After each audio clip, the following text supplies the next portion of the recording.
नमस्कार, मॅक्स महाराष्ट्रामध्ये आपलं स्वागत आहे. मी आहे किरण सोनावणे. आज मुंबईमध्ये अत्यंत दुर्दैवी घटना घडली. त्यामध्ये ताडदेजवळ असणाऱ्या 20 माळ्याच्या इमारतीत आग लागून जवळपास 7 लोकांचा दुर्दैवी मृत्यू झालेला आहे. त्यामुळे आपण आज जो विषयात चर्चा करणार आहोत की मेट्रो शहरांमध्ये ज्या आगी लागतात, जेव्हा अग्निकांड होतात, त्याच्या मागची नेमकी कारणं काय? या संदर्भात आपण चर्चा करणार आहोत आणि या संदर्भात या चर्चेमध्ये सहभागी होण्यासाठी आपल्या सोबत महादेव देशमुख सर आहेत मुंबईतून. त्यानंतर अनिल गलगली सर आहेत, माहिती अधिकार कार्यकर्ते. आणि त्याच्यानंतर घरगुती गॅस मध्ये ज्या प्रकारचं अग्निकांड होतं त्या संदर्भामध्ये ज्यांनी वेगळ्या प्रकारचं इन्स्ट्रुमेंट तयार केलंय ते विकास पाटील सर आहेत. राजेश पवार सर भिवंडीतून आपल्याकडे जॉईन होणार आहे. कल्याण मधून आपल्याकडे दिलीप बोंडे सर जॉईन होणार आहेत. ते जेव्हा जॉईन होतील तेव्हा त्यांच्याशी बोलूया. तुमच्या सगळ्या पाहुण्यांचं स्वागत आहे. सगळ्यात पहिल्यांदा मी देशमुख सरांकडे जाणार आहे. सर, तुम्ही या संदर्भात या क्षेत्रात मोठं काम केलेलं आहे. मुंबई सारखं हे मेट्रो सिटीज अनेक आहेत, पुणे आहेत, म्हणजे एमएमआरडी रिजन पाहिजे तर संपूर्ण महानगर येत आहे. काय प्रामुख्याने कारण आहेत या आगींची? सध्या आपण मुंबई पुरता जर बोलायचं म्हटलं तर मुंबईमध्ये सगळ्यात जो गंभीर प्रॉब्लेम मला दिसतो तो मुंबईमध्ये ज्यावेळी आगी लागतात त्याच्यानंतर साहजिकच सगळेच पत्रकार तर जागे होते आणि आपण चर्चा करतो. परंतु ही चर्चा करत असताना इमारतींचं ऑडिट वगैरे का केलं नाही याच्यावरती फार हल्ली जोर असतो. माझं म्हणणं असं आहे की इमारतीचं ऑडिट जे करायचं आहे ते आपल्या इमारतीत सगळ्या जर फॉल्टी असेल तर त्याचं ऑडिट करून आपण काही अचीव करू शकत नाही. 90% मुंबईतल्या ज्या इमारती आहेत या राष्ट्रीय बांधकाम संहितेच्या प्रमाणे नाहीत. मुंबई महापालिका किंवा महाराष्ट्र शासन जे डेव्हलपमेंट कंट्रोल रूल्स तयार करते त्या डेव्हलपमेंट कंट्रोल रूल्स मध्ये सेफ्टी हा जो अँगल आहे ह्याला प्रचंड प्रमाणामध्ये सूट दिली जाते. आणि स्पेशली ज्यावेळी SRAच्या किंवा रिहॅबिलिटेशनच्या रिडेव्हलपमेंटच्या इमारती असतात तर असं म्हटलं जातं की अशा प्रकारे रिडेव्हलपमेंट होणार नाही. म्हणून अशा इमारती किती उंच बांधल्या, 70 मीटर पर्यंत जरी बांधल्या तर त्याला एकाच जिन्यावरती आपल्याला समाधान करून घ्यावं लागतं लोकांच्या जीवाशी खेळता खेळता. दुसरं म्हणजे या इमारतींच्या आजूबाजूला जी मोकळी जागा द्यायला लागते ती जागा 1.5 मीटर सुद्धा मुंबई सारख्या शहरामध्ये चालते, कारण आमचे मुंबईचे रूल्स असा म्हणतात. आपण जर नियम तयार करून लोकांना जर मारणार असू तर मला वाटतं की याला काही दुसरं सोल्युशन किंवा पर्याय काही निघू शकत नाही. बाकीचे अनेक कारणं आहेत. जनजागृती, लोकांना स्वतःच्या जीवाची काळजी घेणं, जसं आपण बाकी रोड सेफ्टी आणि इतर सेफ्टी विषयामध्ये शिकवतो तसं त्यांना जागरूक करण्याची गरज आहे. ते मला वाटतं मीडियाच्या माध्यमातून आपण करत असतो, आमच्याही ऑर्गनायझेशन तर्फे आम्ही करत असतो. पण निदान कमीत कमी ज्यावेळी घरामध्ये 10 लाखाचं, 15 लाखाचं, 5 लाखाचं इंटिरियर डेकोरेशन करतात त्यावेळी घरात किमान एक फायर एक्सटिंग्विशर असावं.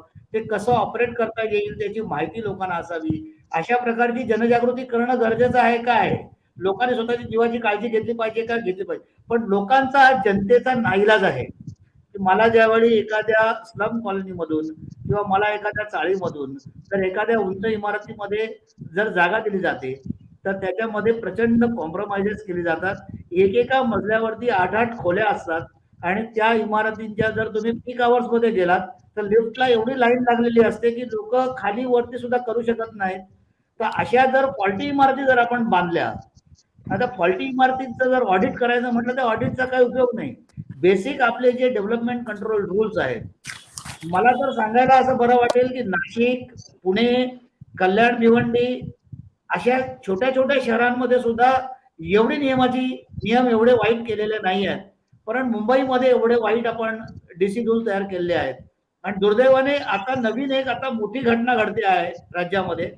हे जे DC रूल आहेत ह्या DC रूल मध्ये थोडेफार प्रमाणामध्ये चेंजेस करून ह्याला आपण आता एक common development control rules UDCPR केलेले आहेत आणि ते महाराष्ट्रातल्या बहुतांशी महानगरपालिका, नगरपालिका, नगर परिषदांच्या एरियामध्ये आपण त्याची अंमलबजावणी करणार आहोत.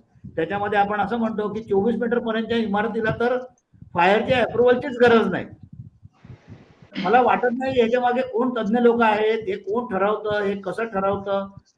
सरकारने म्हणजे केंद्र सरकारने जी राष्ट्रीय बांधकाम संहिता जी तयार केली आहे त्याच्यावरती सगळ्या प्रकारचे एक्सपर्ट्स देशातले एकत्र आणून ती जी संहिता तयार केली आहे त्यातला जो पार्ट 3 आणि पार्ट 4 आहे, खंड 3 आणि खंड 4 हा इतका विस्तृत आणि व्यवस्थित आहे की त्याच्याप्रमाणे जर इमारती बांधल्या आणि त्याच्यामधली जी काही अग्नी सुरक्षा प्रतिबंधक प्रणाली आहे ती जर व्यवस्थित लोकांनी मेंटेन केली तर मला वाटतं 90% घटना आपण टाळू शकतो.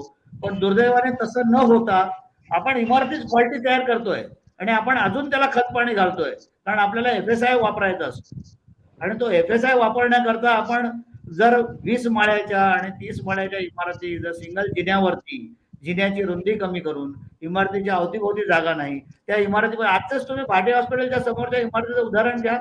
त्या इमारतीपर्यंत गाड्या जायला जागाच नाहीये. आजचं जे अग्निशमन दल बघा, अग्निशमन दलामधून जरी मी आलो असलो तरी अग्निशमन दलाची कामं चुकीची झाल्यावरती त्याची मी भरघोसपणे निंदा पण करतो. पण आजचं जर तुम्ही काम बघितलं अग्निशमन दलाच्या लोकांचं तर इतकं चांगलं काम त्याने केलेलं आहे.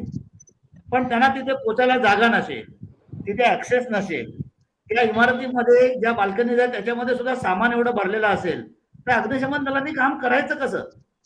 बरोबर. त्याच्यामुळे मी काय अग्निशमन दलाच्या मधून आलोय म्हणून त्यांची बाजू घेतो असं नाही.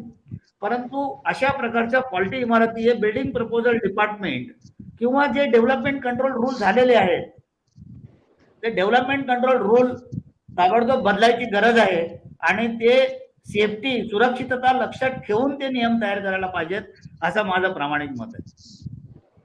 बरोबर आहे, कारण की एकूणच व्यवस्था म्हणजे नियम जरी असले तरी ते पाळण्यासाठी लोकांना बाध्य करणारी जी व्यवस्था आहे एजन्सी आहे महापालिका मी त्याच्या आधीच बोलतोय साहेब, मी म्हणतो नियमच चुकीचे केलेले आहेत. ओके. असं म्हणतात बाध्य करणं नंतर त्याच्यावरती रेग्युलेटरचा अंकुश असणं त्याच्यावरती त्या डिपार्टमेंटचा अंकुश तर भाग आहे करतानाच फॉल्टी म्हणजे मूल जन्माला घालताना जर ते मूल डिफॉर्मिटीने जन्माला आलेलं असेल तर त्याला तुम्ही किती उपचार आणि किती त्याच्यावरती तुम्ही सर्जरीज आणि ट्रीटमेंट करणं त्याला एक मर्यादा आहे. तर आपण असं ट्रिपल झालेलं मुलं जन्माला घालतोय त्याच्याकरता आपण आपले नियम असे तयार करतोय ती शोकांतिक आहे. बरोबर आहे. नियम नियम नियम करण्यामध्येच कुठेतरी त्यांनी चूक केलेला असा आरोप केलेला आहे मिलिंद देशमुख सरांनी. मी गलगली सरांकडे जाणार आहे.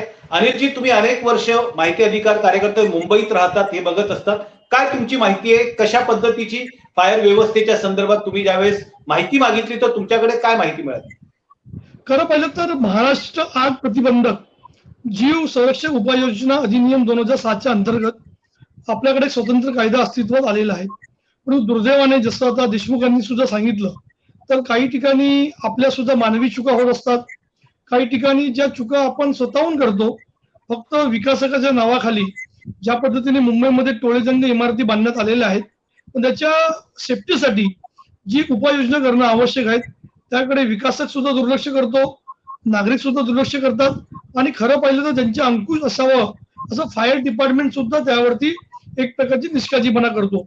अगर आपण पाहिलं तर काही ठिकाणी ज्या उपाययोजना असतात जसं काळवादेवीला आग लागली त्या आगीमधले जो नंतर जो अहवाल आला तो अहवाल स्वयंस्फूर्त होता, त्याच्यामध्ये स्पष्ट होता की कशा पद्धतीने तिथे अडचणी होत्या.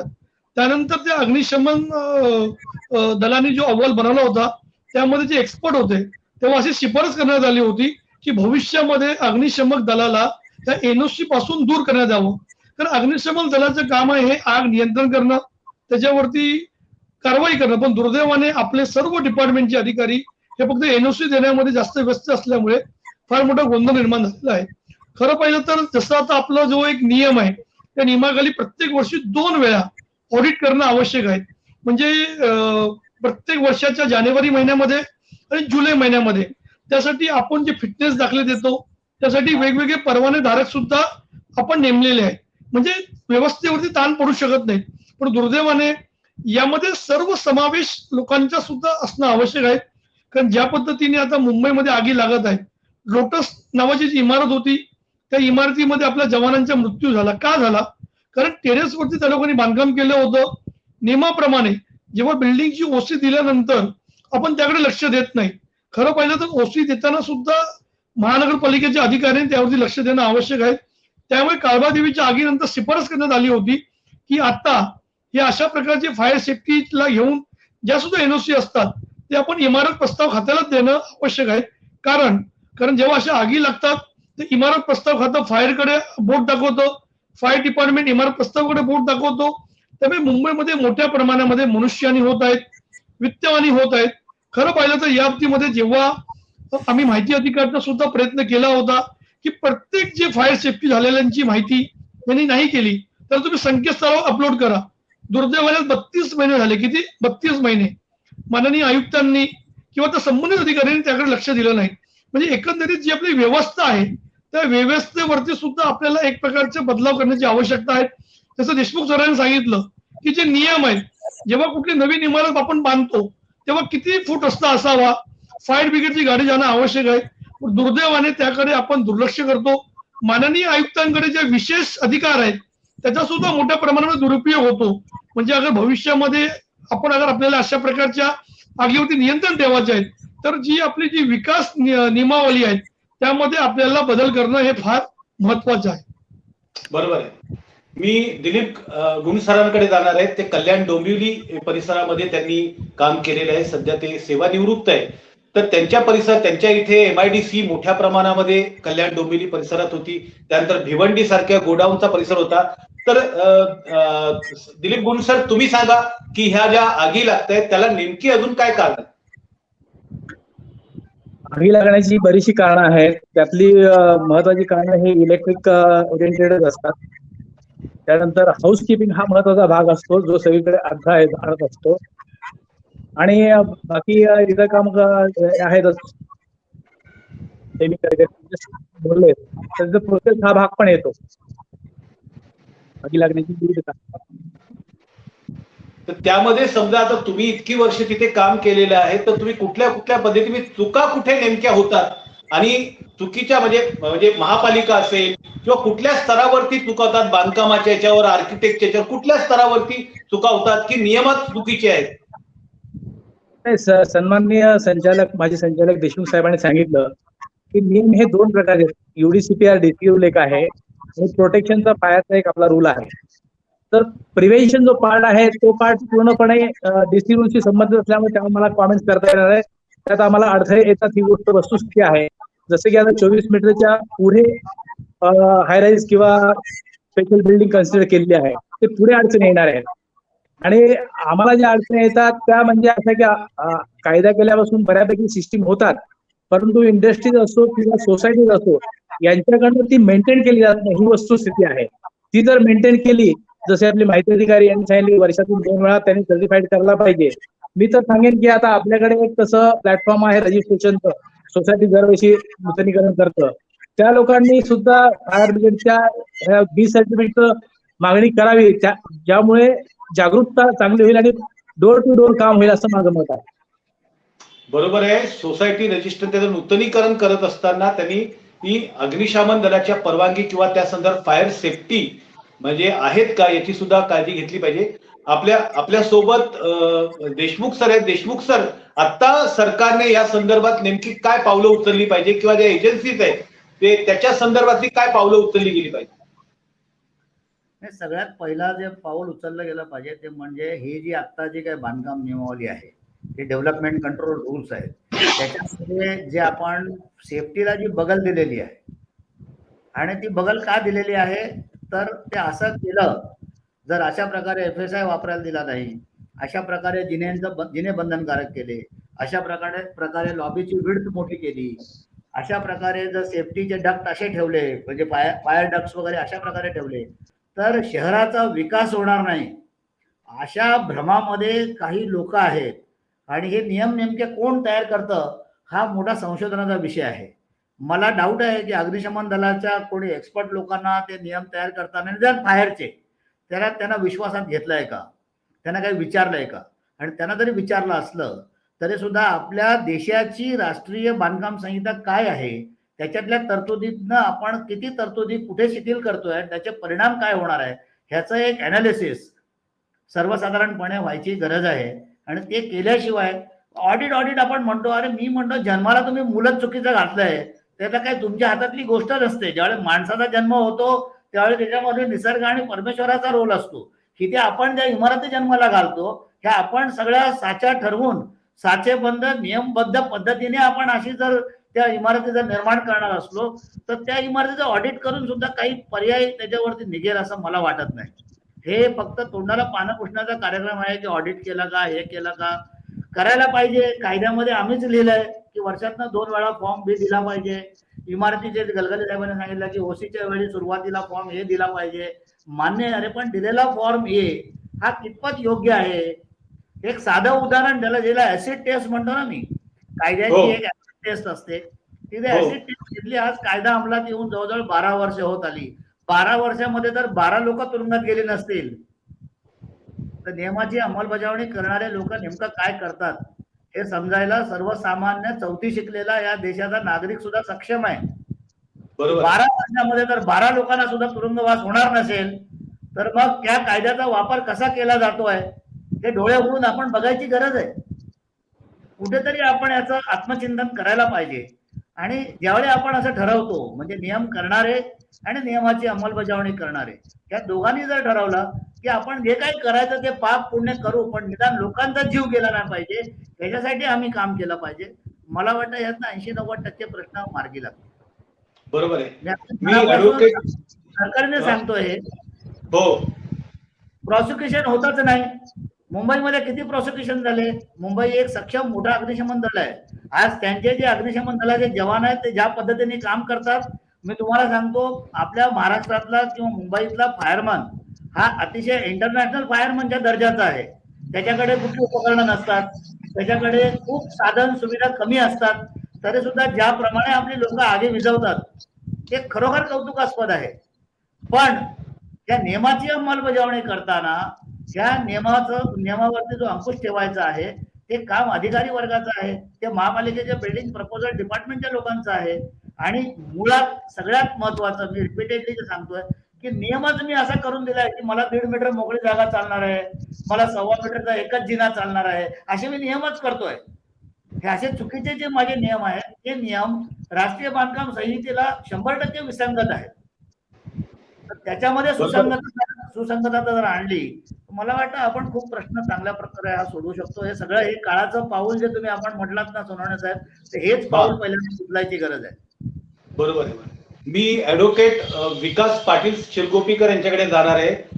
त्यांनी घरगुती आगीच्या संदर्भामध्ये त्यांचा मोठा म्हणजे अभ्यास आहे आणि त्या संदर्भात ते काम करत असतात. तर विकास पाटील सर आणि आपला संपर्क दिसत नाहीये, काहीतरी त्यांच्या ह्याच्यात प्रॉब्लेम झाला असेल इंटरनेटमध्ये. मी पुन्हा एकदा दिलीप गुण सरांकडे जाणार आहे. तुम्ही कल्याण डोंबिवलीमध्ये ज्या काही समजा MIDC वगैरे परिसरात आगी वगैरे लागत होत्या, मोठ्या प्रमाणात केमिकलच्या आगी वगैरे, तर त्या संदर्भातली कुठली सेफ्टी अजून पण आता पण तुम्ही पाहाल तर अजूनही 2-4 महिन्यामध्ये एखादी आग किंवा त्या संदर्भातला धूर निघणं किंवा गॅसेसची लिकेज होणं तिथे चालतात. तर अजून तिथे व्यवस्था केली आहे का MIDCने किंवा महापालिकेने? तशी काही वेगळ्या पद्धतीची तिथल्या आगीत थांबवण्यासाठी काही व्यवस्था निर्माण झाली आहे का? MIDC मधला जो इंडस्ट्रियल पार्ट आहे, जो स्वतंत्र MIDC स्वतंत्र डिपार्टमेंट आहे, त्यांच्याकडनं त्याच्यावरती फॉलोअप होत असतं. आणखी ज्या त्या आस्थापनांची यंत्रणा कार्यान्वित असते. पूर्वी ज्या नव्हत्या आता बऱ्यापैकी त्या कार्यान्वित झालेल्या आहेत, त्यांचं अपग्रेडेशन पण असतं. हा झाला प्राथमिक भाग. दुसरा जो भाग आहे सेकंडरी, जो कॉर्पोरेशनने पुरवायचा आहे किंवा MIDCच्या फायर ब्रिगेडने पुरवायचा आहे प्रत्यक्ष आगी लागल्यानंतर, त्यासाठी महापालिका आणि MIDCचं फायर ब्रिगेड हे सक्षम आहे आणि इमिजिएट रिस्पॉन्ड करतं आणि इमिजिएट त्यावरती कंट्रोल केलं जातं.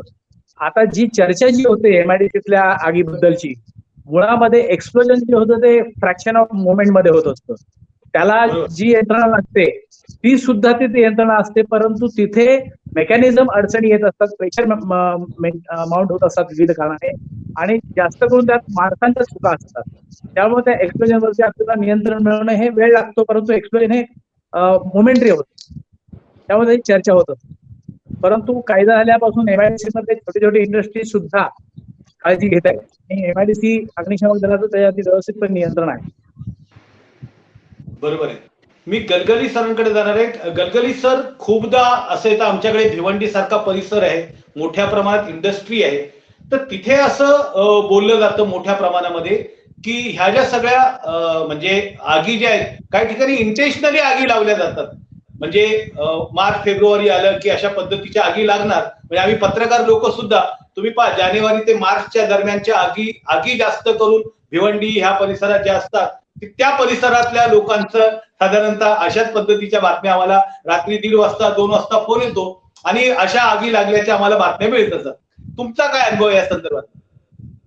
निश्चितपणे फक्त भिवंडी नाही, आता नालासोपारा, वसई विरार आणि मुंबईमध्ये जे भंगार व्याप्त जे विभाग आहेत तिथे अशा पद्धतीच्या आगी ह्या हेतुपुरस्पर लावल्या जातात आणि त्याच्यामध्ये विशेष काय असतं की मनुष्यानी होत नाही. जेव्हा मनुष्यानी होत नाही तेव्हा निश्चितपणाने एक प्रश्न निर्माण होतो की या लागी लावताना की सगळे लोक तिथे होते की नव्हते. मध्यंतरी सुद्धा काही आगी मुंबईमध्ये लागल्या होत्या आणि वारंवार लागत असतात. पण दुर्दैवाने अशा आगी लागल्यानंतर आपण मोठ्या प्रमाणामध्ये फायर ब्रिगेड जातो, आपले सरकारचे पैसे पालिकेचे पैसे खर्च होतात पण त्याच्या पुढे शोध लावला जात नाही. म्हणजे असं बरोबर आहे. कित्येक सारं असं आगी आहे त्याचा जो अहवाल असतो तो अहवाल अगर व्यवस्थित सबमिट झाला काही डाऊटफुल झालं तर निश्चितपणाने अशा लोकांवरती सुद्धा कारवाई करणं आवश्यक आहे. दुसरी बरोबर. बाब म्हणजे जसं देशमुख सरांनी सांगितलं प्रॉसिक्युशन होतच नाही. जेव्हा माहितीच्या अधिकारमध्ये आम्ही जेव्हा माहिती मागितली की मागील 2 वर्षामध्ये 3 वर्षामध्ये आपण किती लोकांवरती फायर सेफ्टी न केल्यामुळे आपण केसेस दाखल केल्या, FIR दाखल केलं. दुर्दैवाने मुंबई फायर ब्रिगेड, कारण दुर्दैवाने मुंबई फायर ब्रिगेडमध्ये काही अधिकारी असे होते जे महाराष्ट्र फायर ब्रिगेडचे सुद्धा संचालक होते. म्हणजे नगर विकास खात्याने जेव्हा हे पद निर्माण केलं महाराष्ट्र फायर सर्व्हिस तेव्हा त्याला एक चांगला उमदा अधिकारी देणं आवश्यक होतं. तर तुमच्याकडे उमदा अधिकारी नसेल तर जे अनुभवी असलेले ज्यांना अनुभव आहे ज्यांनी आधी काम केलेले आहेत अशा लोकांची नियुक्ती करणं आवश्यक आहे. परंतु दुर्दैवाने मुंबई महापालिका असून दे किंवा राज्य सरकार असून देत मागील कित्येक वर्षापासून मुंबई अग्निशमन दल हे एक प्रकारे यांच्या निष्काळजीपणामुळे किंवा यांच्या एक प्रकारच्या म्हणजे तिरस्कारामुळे त्याची काही विकास झालेला नाही. कारण जेव्हा काळबादेवीची आग लागली त्यानंतर 60 कोटी रुपये ते मुंबई अग्निशमन दलाला दिले होते. माझं असंच म्हणणं आहे की म्हणजे ज्या आगी हेतुपुरस्पर लावल्या जातात, ज्या आगी स्वतःहून म्हणजे होतात तर अशावरती एक प्रकारचं नियंत्रण ठेवण्यासाठी जो आपल्याला मनुष्यबळ पाहिजे त्याची सुद्धा मोठी कमतरता आहे. आणि एक प्रकारे आपलं जे डिपार्टमेंटल म्हणजे CID डिपार्टमेंट वेगवेगळ्या ठिकाणी जे क्राईम बेन असतं त्यांची सुद्धा मोठी जबाबदारी असते की अशा आगी लागल्यानंतर त्याचा शोध घेणं, त्याच्यावरती अहवाल तयार करणं आणि पुढे भविष्यामध्ये अशा लोकांवरती नियंत्रण ठेवणं. बरोबर, ठीक आहे. मी विकास पाटील सर आपल्याशी जोडले गेलेले आहेत. सर तुमचा काय अनुभव आहे? घरगुती आगी मोठ्या प्रमाणावरती तुमच्या त्या संदर्भातलं काम आहे. कशा पद्धतीच्या आगी लागतात, काय कारण आहेत आणि कसं काय त्याच्यावरती लोकांनी काय काळजी घेतली पाहिजे, विशेषतः गृहिणी घरात असतात.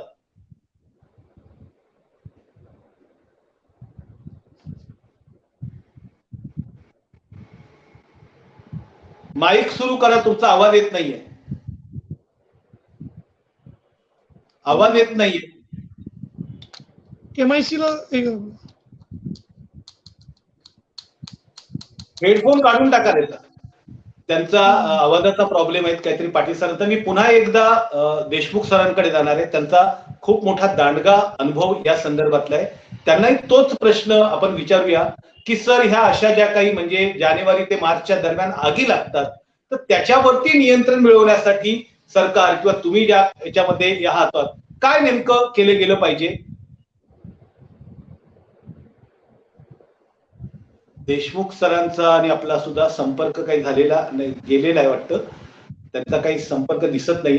तुम्ही गुण सर तुम्हाला या संदर्भातलं काही माहिती आहे का? त्याच्या संदर्भातले काही नियम आहेत का? कारण की या सगळ्या आगी लागतात आणि लावल्या जातात. अशा 2 प्रकार आहेत. लागलेली आग लोकांना कळते आणि ह्या ज्या म्हणजे लावलेल्या आगी ज्या आहेत त्या रात्री 1 ते 3च्या दरम्यानच लागत असतात किंवा पहाटे पहाटे. लावलेल्या आगीबद्दल जर बोलायला तर त्यात इन्शुरन्स हा भाग येऊ शकतो. आता मग ते एकाने वक्त्याने सांगितलं की मनुष्यहानी होत नाही. तर त्याचा जो संबंध आहे तो साहजिकच इन्शुरन्स अथॉरिटी आहे त्यांनी तो चेकआउट करायला पाहिजे. त्यातून ते सत्यता समोर येऊ शकते.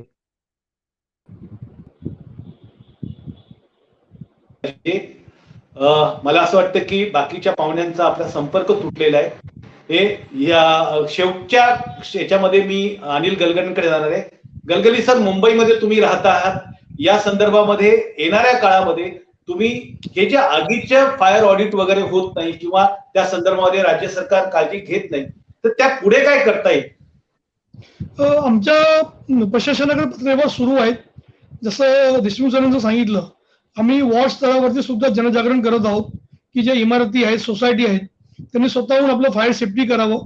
कारण आपण ज्या पद्धतीने कोट्यावधी रुपयाचे सदनिका विकत घेतो, पण त्या सदनिका अगर त्या व्यवस्थित फायर सेफ्टी नसेल किंवा आतमधली जी आपली व्यवस्था आहे ती योग्य नसेल, तर अशा कोट्यावधी रुपये घेतलेल्या सदनिकाचा काय उपयोग? तर अशा पद्धतीचं आमचं जनजागरण जो सुरू आहे. दुसरीकडे पालिकेचा जो पालिकेचे आयुक्त असून देत, अग्निशमन दल असून देत किंवा सरकारचं नगर विकास खातं, कारण याच्यावरती सर्वात जास्त नियंत्रण हे नगर विकास खात्याचं असतं. आता आजचा शो झाल्यानंतर परत आमचा पाठपुरावा सुरूच आहे आणि या बाबतीमध्ये लवकरात लवकर आम्ही नगर विकास जे मंत्री एकनाथ शिंदे साहेबांना भेटून त्यांच्याकडे सुद्धा एक निवेदन देणार आहोत की कशा पद्धतीने आपण यावरती नियंत्रण आणू शकतो. धन्यवाद अनिल गलगली सर, दिलीप गुंड सर, त्यानंतर मिलिंद देशमुख सर आणि ऍडव्होकेट विकास पाटील शिरगोपीकर, त्यांच्याशी त्यांच्या नेटच्या संबंध असल्यामुळे हे प्रॉब्लेम असल्यामुळे आपला संपर्क होऊ शकला नाही. पण तुम्ही सगळ्यांनी अत्यंत महत्वाची माहिती या निमित्तानं दिली. मित्रांनो, घर बांधताना किंवा घेताना आपण त्याची दिशा कुठल्या बाजूला आहे, खिडक्या किती मोठ्या आहेत किंवा कशा पद्धतीचं बाकीचं रंगरंगोटी कशी आहे, हे सगळं पाहत असतो. ते पाहिलं पाहिजे. आपल्या स्वतःच्या म्हणजे एकंदरीत तो भाग आहे की आपल्या आवडीनिवडीचा भाग आहे. पण सगळ्यात आपण तिथे राहणार आहोत आणि अशा पद्धतीच्या अग्नीच्या संदर्भात किंवा आगीच्या संदर्भातली सुरक्षा व्यवस्था इमारतीमध्ये काय आहे. आग लागली, समजा लागू नये कुणाच्याही ठिकाणी, पण जर समजा आग लागली तर त्या संदर्भात नेमके काय उपाययोजना आपण केली पाहिजे, या संदर्भामध्ये आपण सुद्धा त्या संदर्भात काळजी घेतली पाहिजे. तुम्ही ही सगळी बातमी पाहतायत, नेमकं तुम्हाला या संदर्भात काय वाटतं तुम्ही कमेंट बॉक्स मध्ये नक्की लिहा आणि पाहत राहा मॅक्स महाराष्ट्र, आवाज महाराष्ट्राचा. धन्यवाद.